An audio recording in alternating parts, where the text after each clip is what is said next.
Isang magandang umaga sa bawat isa sa inyo, mga mag-aaral ng ikapitong baitang.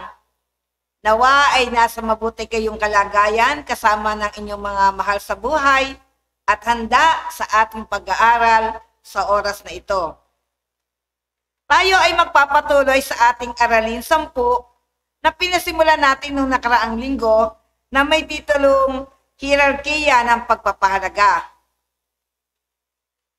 Inaasahan natin sa pagtatapos ng pag-aaral ng aralin na ito ay napatutunayang ang piniling uri ng pagpapahalaga batay sa hierarkiya ng mga pagpapahalaga ay gabay sa makatotohanang pag-unlad ng ating pagkatao. Kaya muli, inaasahan ko ang inyong pakikinig sa ating pag-aaral sa araw na ito. Pero magbalik-aral muna tayo. Ano bang ginawa natin nung nakaraang linggo? O ginawa din ninyo? Diba ginawa natin ang pag-aantas ng pagpapahalaga sa panahon ng libre niyong oras at umaasa ako na ito ay naipasa ninyo sa inyong mga guro sa edukasyon sa pagpakatao. Diba yan ang ating pinagawa nung nakaraan? Makikita ninyo sa pisara o dyan sa inyong mga screen ang mga salita na ilalagay ninyo sa bilang na kinukonsidera ninyong pinakamahalaga o pinakamababang pagpapahalaga sa mga bagay na iniisip ninyo at inaangkin ninyo na mahalaga sa inyong mga buhay. Naway nagawa niyo yan na mayroong katapatan at kahusayan. Tayo ay magpatuloy na sa ating pagsuri. Ano bang ituturo sa atin ng hierarkiya ng pagpapahalaga? Ating alamin ang mga bagay na ito sa pamamagitan ng ating pagtalakay. Pero bago tayo lubos na maunawaan yung hierarkiya ng pagpapahalaga, kailangan muna nating maunawaan mga anak kung ano yung mga pamantayan sa pagpapasya sa antas nito. Sumulat si Max Keller ng 5 katangian ng mataas na pagpapahalaga mula sa thesis na A Study on the Hierarchy of Values. Tingnan natin ano ba yung 5 katangian ng mataas na pagpapahalaga. Una, ang sabi niya, mas tumatagal ang mas mataas na pagpapahalaga kung ihahambing sa mababang mga pagpapahalaga. Halimbawa, ang paggastos ng pera upang ibili ng libro o aklat ay mas mataas kaysa sa ipambili ito ng pagkain. Mas tumatagal ang kaalaman na makukuha sa aklat o libro kaysa kasiyahang pisikal na katawan dahil sa pagkain. Mga anak, ang pagkain na binabanggit yan ay hindi yung regular meal natin. Ang sinasabing pagkain dyan mga anak, yung gusto mo lang, yung mga nakikita mo sa commercial, yung mga paborito mo. At ang pinag-aaralan natin dito mga anak, may pera kang hawak, pambili ng libro, at kung inay bibili mo ng libro o ng aklat, meron kang matututunan. Samantalang yung mga paborito mo lang pagkain, busog ka na nga, bibili ka pa ng kung ano-anong pagkain, kasiyahan lamang ang dulot ng sayo, kasiyahan pisikal. Pero ang pinapakita dito mga anak, ay yung mas tumatagal ang mataas na antas ng pagpapahalaga kung iyon ang pagpipiliin mo. Ibig sabihin, yung mga natututunan mo sa libro, magtatagal yan hanggang sa ikaw ay tumanda, samantalang yung mga pagkain mo lang na mga paborito mo at mga gusto mo lang, ilang araw yan, mawawala na rin yan sa iyong katawan. Kaya yun yung sinasabi ni Max Keller, ang pagpapahalaga ay nasa mataas na antas kung hindi ito kailanman mababago ng panahon. Kung ano yung natutunan mo nung elementarya ka na nabasa mo sa iyong libro, napakinggan mo sa iyong mga guro, iyon ay tataglayin mo hanggang sa iyong paglaki at pagtanda. Ikalawang katangian na binanggit ni Keller, mas mahirap mabawasan ang kalidad ng pagpapahalaga kahit pa dumarami ang nagtataglay nito. Mas mataas ang antas nito. Halimbawa, ang pagpapahalaga ng material na bagay ay lumiliit habang nahahati ito. Ngunit ang pagpapahalaga sa karunungan ay hindi nababawasan kahit pamahati ito o ipamahagi sa napakaraming tao. Lalo pa natin bigyan to ng halimbawa. Isipin natin meron tayong pagkain o pizza. Dala mo sa school. Tapos, mga kaklase mo, siyempre maghihingian yan. Yung dala mong pagkain, the more na nagbibigay ka sa mga kaklase mo, mas lumiliit yung napupunta sa'yo o lumiliit yung napaghahati-hatian. Yun ay sa material na bagay, sa pagkain, halimbawa. Pero, pagdating sa karunungan, ang sinasabi dito mga anak, kung ano yung talino mo, kung ano yung galing mo, pag ibinabahagi mo to sa kapwa mo, hindi yun nababawasan. Mas lumalawak pa. The more na sineshare mo yung talino mo sa mga kaklase mo, lalo pa itong dumarami. Mga anak, ang pagbabahagi ng inyong karunungan ay hindi sa panahon ng exam, hindi sa panahon ng periodical test. Ang sinasabi natin pamamahagi, halimbawa, meron kang kaklase na hindi masyadong maalam sa isang asignatura o sa isang subject, pwede mo siyang turuan, pwede mo siyang tutoran, i-share mo sa kanya yung nalalaman mo, at makikita mo, hindi lamang ikaw yung natututo, kundi yung kaklase mo, at pag binahagi pa niya yung sa ibang tao, natututo din. Maraming na natututo doon sa mga itinuro mo. Kaya ang napakahalaga na makita natin yung pagpapahalaga na pipiliin natin upang ito ay maibahagi natin sa ating kapwa. Ang sabi ni Keller, ang pagpapahalaga na nasa mataas na antas kung sa kabila ng pagsasalin-salin nito sa napakaraming henerasyon, nananatili pa rin ang quality o kalidad nito.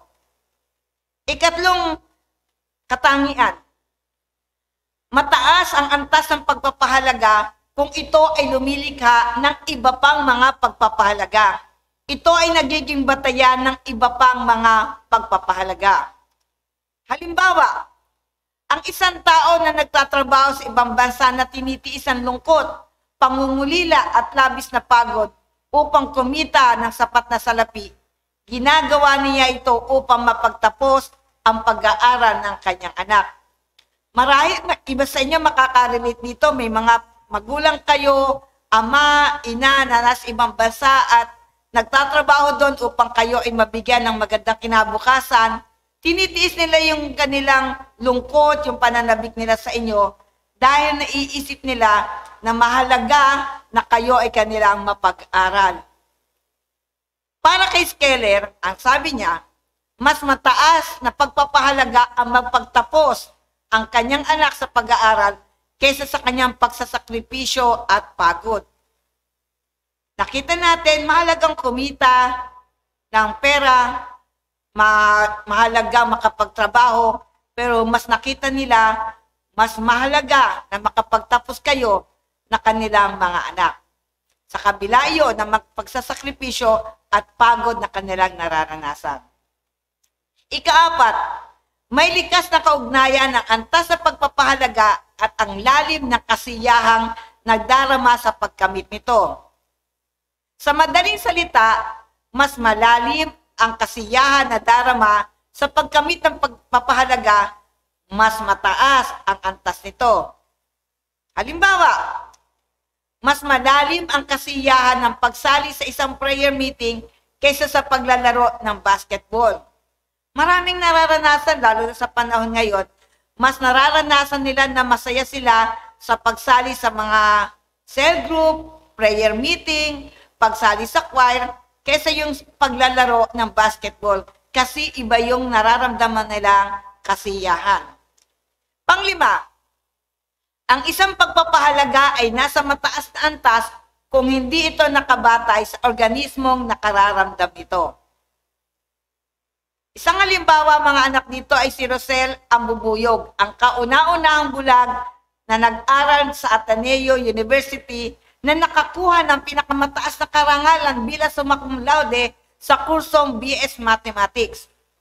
Sa kabila ng kanyang pagkabulag, sa kabila ng kanyang sitwasyon, hindi inalintana ni Rosel ang kanyang kalagayan. Mas nakita niya ang kahalagahan ng pag-aaral, ang kahalagahan na siya'y makapagtapos. Hindi naging hadlang kay Rosel na siya ay may kapansanan, na siya hindi nakakakita. Sinikap niya na magtagumpay sa kabila ng kanyang mga kakulangan, ng kanyang limitasyon, at naisip niya na bibigyan niya ng pagpapahalaga ang pag-aaral, ang pagtatapos, upang ang kanyang sarili ay mabigyan niya ng pagtatagumpay at patuloy siyang lumago bilang isang tao. Katulad nga niyan, hindi naging hadlang kanyang kapansanan. Tayo mga anak, marahil sa inyo, may mga kakilala kayo din na may mga kapansanan, pero nagpatuloy.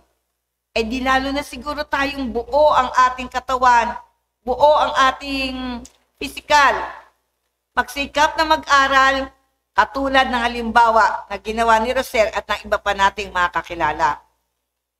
Mula sa mga nabanggit na prinsipyo, nabuo ni Skeller ang hierarkiya ng pagpapahalaga.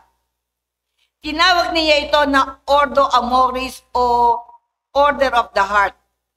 Sinasabi ni Skeller, ang ganitong hierarkiya ng pagpapahalaga ay hindi ganap na mauunawaan lamang ng ating isip. Naniniwala siyang ang puso ng tao ay kayang magbigay ng kanyang sariling katwiran na maaaring hindi maunawaan ng isip. Ordo Amoris. Ngayon, magpatuloy tayo at tatalakayin na natin ang apat na hierarkiya ng pagpapahalaga na ibinahagi ni Max Skeller. Una, pandamdam na mga pagpapahalaga o sensory values. Mga anak, mga mag-aaral, ito yung itinuturing na nasa pinakamababang antas ng pagpapahalaga. Tumutukoy ito sa mga pagpapahalagang nagdudulot ng kasiyahan sa pandamdam ng tao. Ito yung pinakamababang antas ng pagpapahalaga. Tingnan natin. Kasama na dito ang pangunahing pangangailangan. Ano ba yung pangunahing pangangailangan nating mga tao? Okay, tama. Kailangan natin ng pagkain. Ano pa kaya ang kailangan natin na may pangunahing pangangailangan ng tao? Tama kayo? Tubig. Tama. Bahay. At pananamit. Ang mga iyan, mga anak, ay mga pangunahing pangangailangan nating mga tao. Kasama din sa pagdamdam na pagpapahalaga o sensory values, ang mga luho o rangya o gusto lang ng mga tao. Yung kanina, pangunahing pangangailangan, ito naman yung mga luho, rangya o gusto na kasama din sa pandamdam na pagpapahalaga doon sa pinakamababang antas. Gaya ng alahas, mga sapatos, magarang sasakyan,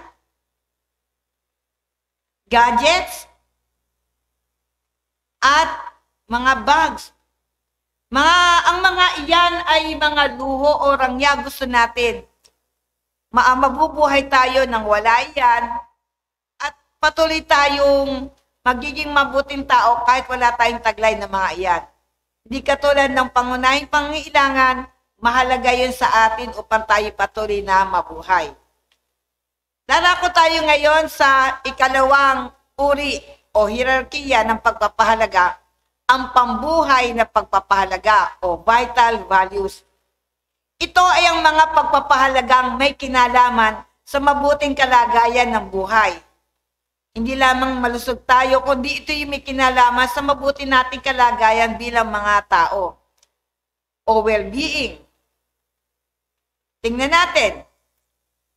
Napakahalaga na maranasan natin at mabigyan ng pansin na tayo ay magkaroon ng sapat na tulog upang tayo maging malakas, tayo ay makakilos ng maayos, tayo ay patuloy na makaganap ng ating mga gawain.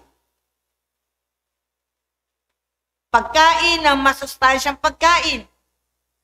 upang tayo maranasan natin yung maayos na pangangatawan, sikapin natin na ang kinakain natin mga anak, lalo na kayo, ay mga masustansyang mga pagkain. Gayun din, pagkakaroon ng kausap, lalo na sa panahon natin na to na pandemya, napakahalaga na meron ka na pagbubuksan ng iyong kalooban, ng iyong takot, ng iyong mga gustong gawin. Kaya sikapin natin na tayo makahanap ng kausap, lalong higit. Kausapin natin ang ating mga magulang about membro ng pamilya dahil sila ang unang-unang kasama natin at nakakaunawa sa atin, sa ating mga kaibigan din, sa mga nakatatanda sa atin. At gayon din, ang paglalaan natin ng oras para sa ating pag-ehersisyo. Ikatlong hierarkiya ng pagpapahalaga, mga espiritual na pagpapahalaga o spiritual values.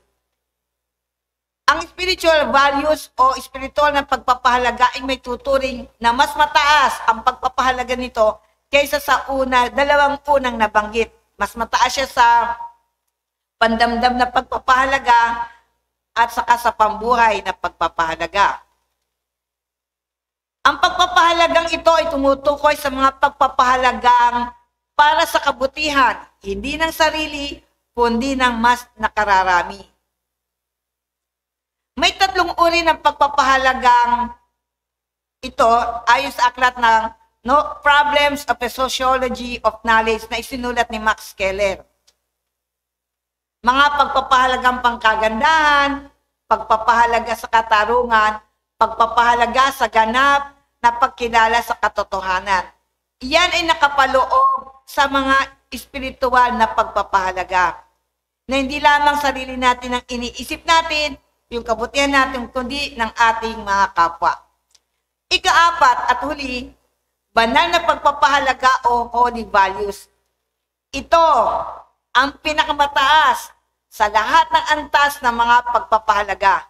Tumutukoy ito sa mga pagpapahalagang kailangan sa pagkamit ng tao ng kanyang kaganapan upang maging handa siya sa pagharap sa Diyos. Ang pagkilos tungo sa kabanalan. Mga anak, tingnan niyo, basahin natin, sabayan niyo ako sa pagbasa. Ang pagkilos tungo sa kabanalan, ang katuparan ng kaganapan, hindi lamang ng material na kalikasan ng tao, kundi maging ng kanyang espiritual na kalikasan. Yung ating pagpunta sa simbahan, kahit ng panahon ng pandemya, nagpapatuloy pa rin ng mga online worship service, yung ating pagbabasa ng Biblia, yung ating pananalangin, ay malaking bagay upang tayo ay lumakad sa gabay ng Diyos, sa kabanalan, sa tulong ng Diyos, nang sa gayon, yung kalapitan natin sa Diyos ay maranasan natin at magawa natin sa ating mga espiritual na pagpapahalaga.